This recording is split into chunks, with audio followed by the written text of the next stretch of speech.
Et je reconnais maintenant Monsieur le député de Groux, porte-parole de l'opposition officielle en matière de protection de la jeunesse. Monsieur le député. Merci, Madame la Présidente. C'est un peu bizarre qu'un porte-parole en matière de protection de la jeunesse aille parler du projet de loi 40. Et la compréhension de ce projet de loi fut pour moi un défi énorme. Énorme parce que dans les valeurs qui ont été les miennes, qui m'ont été enseignées lorsque j'étais enfant, on me disait, il ne faut pas s'endetter dans la vie. Il ne faut pas faire des trucs qui vont faire en sorte que tu vas avoir à payer toute ta vie. Alors, je me suis dit, bon, bien, regardons les chiffres. Qu'est-ce qu'on m'a appris? Alors, j'ai pris un peu le déficit anticipé. On me dit, puis, je lisais des chiffres, Madame la Présidente, et j'ai souri. J'ai souri, pourtant, c'est pas drôle. 17 milliards, là, 17 milliards, j'ai divisé, ça me prendrait 200 000 cartes Visa A remplies à pleine capacité pour peut-être commencer à visualiser la chose. Alors, moi qui ai découpé la plupart de mes cartes parce que je n'arrivais pas à en gérer plus qu'une à la fois, je me dis, mais qu'est-ce que tu vas faire quand tu vas parler du projet de loi 40? Alors, j'ai fait mon exercice, Madame la Présidente. Je l'ai fait, je l'ai lu attentivement. Et là, mon regard s'est accroché à l'article 7.2. J'ai dit, ben voyons donc, c'est une chance que ma mère ne lit pas ça, parce que si elle disait ça, elle dirait, faut que tu parles au ministre, parce que ce ministre-là n'a pas les mêmes valeurs que nous autres, parce que le gouvernement n'a pas les mêmes valeurs que nous autres. Ça n'a pas de bon sens. Qu'est-ce que sa mère lui a appris? Alors, peut-être que je pourrais faire une rencontre entre « faut que tu parles au gouvernement » parce que la mienne et la sienne, ils pourront se parler parce qu'il y a un truc qui ne fonctionne pas dans le système. On ne peut pas fonctionner à coup de déficit année après année après année. Alors là, je dis, j'ai fouillé un peu, j'ai essayé de comprendre. J'y comprends rien, je ne suis pas économiste. Alors, c'est quand le dernier bordel qu'il y a eu au gouvernement du Québec, historiquement, qui aurait amené quelque chose à un certain début de changement.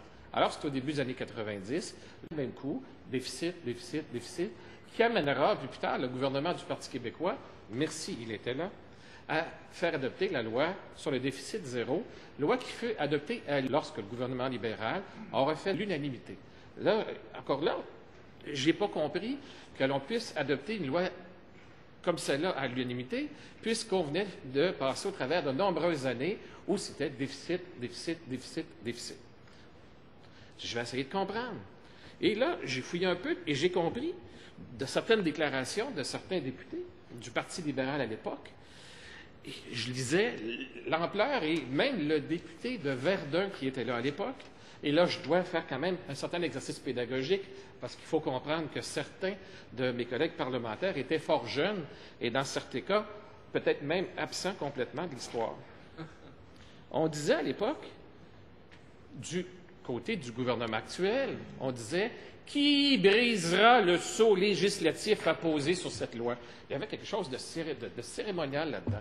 Je me suis dit, ça y est, on vient de comprendre, l'éducation que j'avais reçue enfant ne servira pas en vain.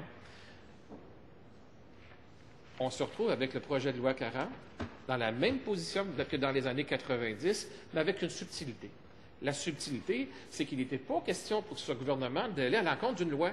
Je comprenais ça, j'avais appris ça quand j'étais jeune. On ne va pas à l'encontre des lois, on les respecte. Sauf si on les modifie. Un peu comme un élastique. Il y a certains élastiques, Madame la Présidente, qu'on peut prendre, on peut étirer suffisamment grand pour pouvoir passer au travers. Puis je dis, Caroline, j'aurais dû faire le lien. Il considère le projet de loi 40 comme les règles d'éthique. Là, je venais de comprendre. Là, je venais de comprendre quelque chose d'important. Et là, je me suis dit, non, il y a quelque chose qu'il faut aller plus loin. Et je me suis rappelé un texte que je vais rappeler à certains de mes jeunes collègues parlementaires, qui fut écrit en 1967 par Jean-Noël Tremblay. Jean-Noël Tremblay a écrit un petit bout de texte absolument merveilleux qui explique parfaitement bien le projet de loi 40. Le texte s'appelle « Le mauvais usage de l'intelligence ». Il disait « Le mauvais usage de l'intelligence consiste à mettre l'intelligence au service de ses convictions au lieu de mettre ses convictions au service de son intelligence. » C'était un texte très intelligent. J'en ai fait une conviction.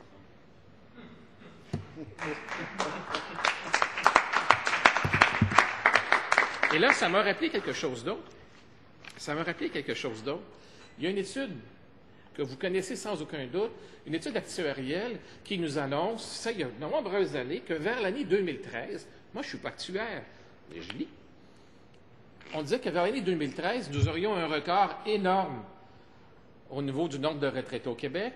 Au même moment, nous aurions un très petit nombre de travailleurs disponibles, donc de payeurs de taxes actifs au Québec. Si nous nous retrouvons en 2011 avec ce petit nombre de travailleurs pour un grand nombre de retraités, ça veut dire qu'il y aura de plus grandes dépenses, je l'ai compris, mais le portefeuille, l'entrée, l'input, diront les Anglais, lui, sera beaucoup plus faible, beaucoup plus petit. Alors, je me suis dit, ça se peut pas, j'ai mal lu, il faut que tu relises le projet de loi 40, ça se peut pas. Le ministre, c'est quelqu'un d'intelligent, c'est quelqu'un qui a des convictions, il n'a sûrement pas voulu dire ça. J'ai été déçu, je m'étais trompé, c'est ça qu'il disait. C'est ça qu'il disait. Il disait que dans 2 ans, on verra, on va commencer à présenter un plan d'élimination du déficit pour les années à venir. Je suis mal, parce qu'elle me dirait plus tard, elle me disait, mon Dieu, il faut que je parle à sa mère. Parce qu'on va se retrouver dans 2011-2012 avec un déficit énorme, avec une incapacité de rembourser le déficit parce que l'input ne rentrera pas. Puis on va se retrouver dans une situation où va-t-on prendre l'argent? Qu'est-ce qu'on va faire? Qu'est-ce qu'on ne respectera pas? En général, content que ma mère écoute Paul Canral, par définition dans l'histoire, ce qu'on ne respecte pas en premier, ce sont les plus faibles. Les plus faibles, et là, on rentre dans mon carré de sable, Madame la Présidente, là, on rentre dans mon carré de sable. De quoi parle-t-on actuellement? D'une mise à niveau des hôpitaux du Québec, connaissant les échéanciers, connaissant les plans, la capacité absolument phénoménale de ce gouvernement de créer des comités et de prendre des années avant qu'ils se réunissent. Là, je me suis dit, oh, attention, les mises à niveau pourraient se faire en 2012, ce qui est nécessaire déjà aujourd'hui dans plusieurs hôpitaux du Québec, dans la plupart des hôpitaux du Québec, qui devraient se faire normalement vers ces années-là, ça ne se fera pas. Mais une chance, on aura réglé le problème dans les urgences. Non, on ne l'aura pas réglé parce qu'on n'aura pas les moyens de payer le nombre de médecins nécessaires. La population vieillissante sera grandissante. On n'aura pas les moyens de payer les infirmières. On n'aura pas les moyens de construire des locaux suffisants. Peut-être qu'on aura les moyens d'écrire des livres, c'est guérissez-vous vous-même par l'imposition des mains et pas de médicaments parce qu'on n'aura pas les moyens de maintenir l'assurance médicaments. Quant à l'équipement, allez chez Jean Coutu, achetez vous-même vos appareils de mesurage parce que le gouvernement n'aura pas les moyens de fournir les appareils de mesurage.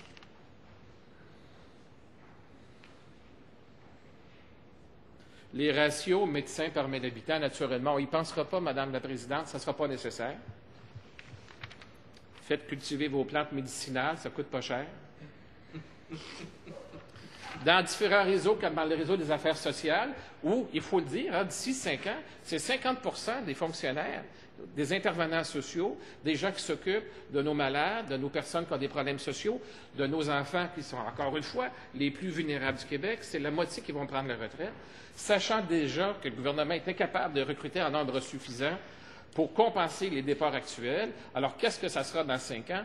Bon, on en profitera, on fera des économies et on ne fixera pas d'objectifs parce que si on fixait des objectifs, on risquerait d'avoir à les atteindre. Ça ne se fait pas. Donc, nous allons standardiser la disparition complète de tout objectif afin que, en absence de mesures concrètes, on ne soit pas reprochable. J'ai discuté depuis quelques jours du projet de loi 49 en commission parlementaire où on tente de corriger 50 ans d'injustice pour des gens qui accueillent chaleureusement des enfants et des adultes à un prix fort vil, fort bas. J'ai discuté depuis quelques jours du projet de loi 51 où on tente de mesurer